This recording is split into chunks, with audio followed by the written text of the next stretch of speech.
So let's start off by talking about the weather. Can you describe the weather today? The weather today is so nice. It's winter, yet it's still summer, but the temperature is acceptable. You can have like a light jacket. During the day, you can go to the beach. So for me, it's the perfect weather. What's your favorite kind of weather? Summer. I like summer. I like going to the beach, spending time with the family, outside, exploring.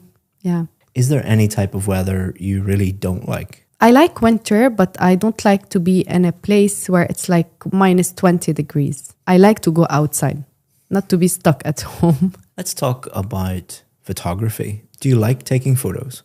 So much. I took a course at the university, photography course, and I had like 19/20. It's my passion. And I have my own camera, my own lenses. I like it. Do you like to shoot people or landscapes? Babies, mainly. You can play with the display. You can play with everything. Like it's, I don't know. I like it. What do you think it takes to become a great photographer? A good eye and to know how to capture the moment. You have to have it. Otherwise, you will like wait for take a pose. No, don't wait for this person to take a pose. Just follow the person and capture the moment.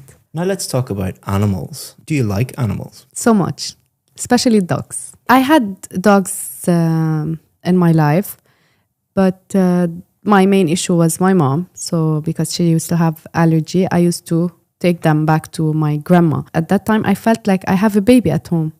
Taking the dog for a haircut, to the doctor. I treat the dog like a baby. Do you think that animals should be kept in zoos? Definitely not. It's not their place. We created the zoo, so no.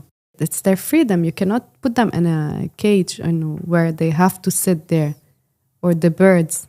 It's not their place. Their place is the sky, is the forest, not the zoo. Do you have any animals in your home as pets?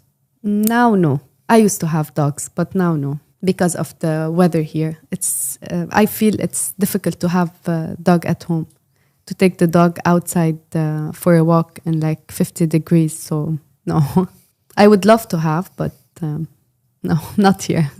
Now let's talk about colors. In your country, what are the most popular colors? I can tell you about the color of the flag. We don't have a specific color in the country. The color of the flag is red, white, and green.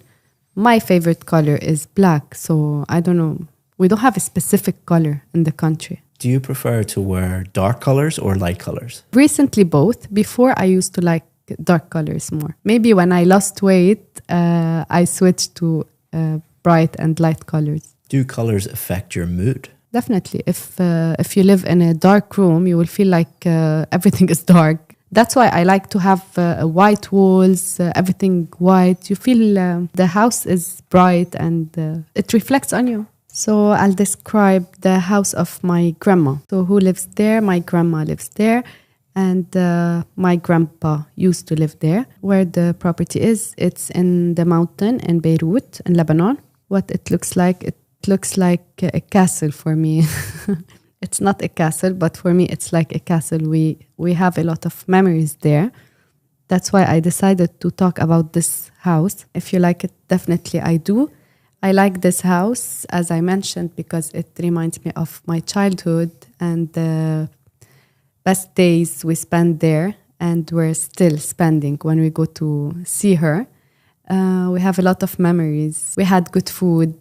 She used to cook a lot for us. The house is simply like, I feel like home. I just love it. And especially because it's an old house, it's still the same till now. The second I enter the house, I feel like I'm back to my childhood. The memories comes back. So yeah, as I told you, it's a big and old house. You know, the old houses, you have the, how we say it, the walls are like, you feel like you're in a castle, but it's a house.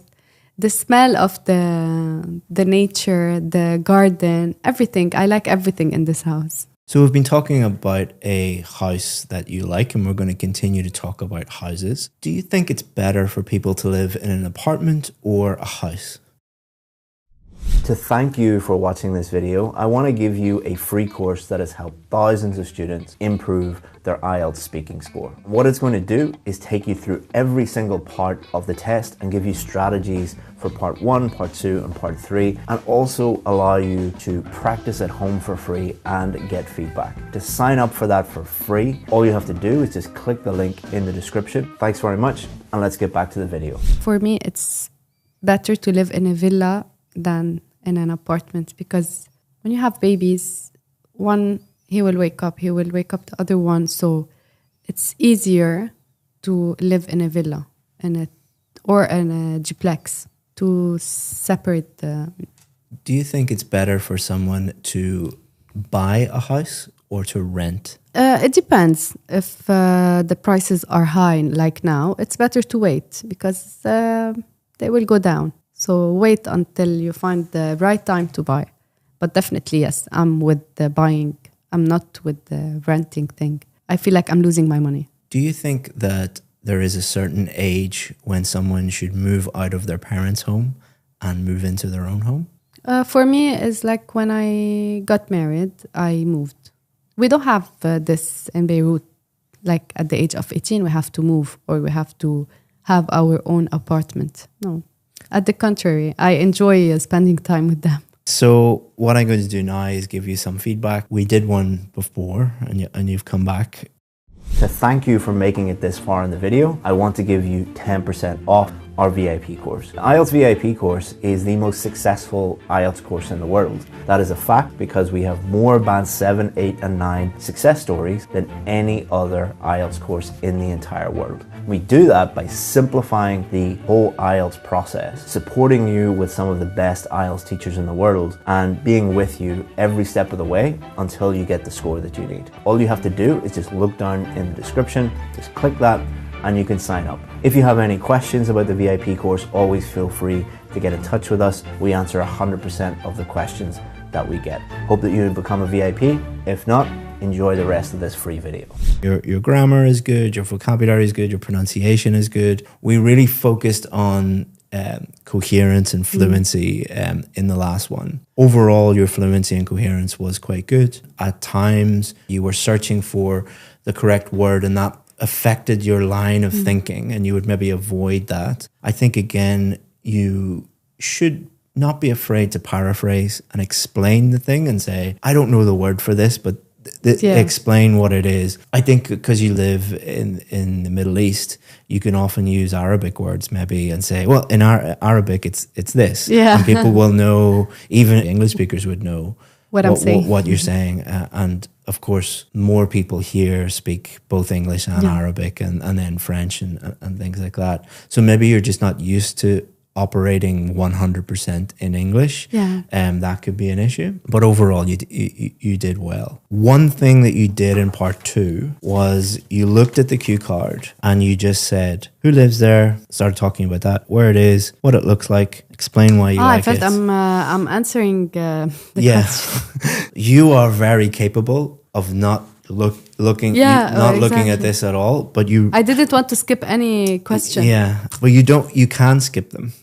So this is just a guide to help you, but a better way of doing it would be talk to me like I'm your friend or your colleague, and just use this when you get stuck. Yeah. When people are looking down and looking at this and reading, they sound less fluent. What also happens is you were getting through each of these very quickly. So then at the end, when you had nothing else to talk about, then you have to think a lot and that affects your fluency. Back to the same idea. And then you repeat the same idea and everything. So if you were doing the test again, I would say just practice not using these too much. Yeah. And then part 3, overall quite good. But you generally just gave your own personal point of view. So you just said, I think this. Yeah. All right. A way of developing your answer a little bit more would be, okay, so I think that buying a house is better because I don't want to give money away to landlords. But I can see why some people would prefer to rent because there's a greater freedom with rent. So if you rent a place, you are not tied to that location and you can leave at any time. So there's a lot of benefits to that. But the drawback is you're wasting a lot of money. you were giving very straight, good answers outside of this test. If you gave those answers, totally fine. Yeah. But because this is a test that they wanted you to develop your ideas and talk about what is going on, that might hold you back a little bit. There's nothing wrong with your English. Yeah. You gave a very interesting performance, and I think it's very useful for people to see this video because it shows that someone can have very good English, a very high level, but they're not used to the format of the test. And that can lead to them getting a lower score than they believed that they were capable of. Because IELTS is not just having great English, it's learning the format of the test and giving the examiner what they want. Yeah. And you just have to learn that a little bit more. It just comes down to practice. Yeah. Half a day of practice and you would be, you would be ready to get the score that you need. Amazing. Okay.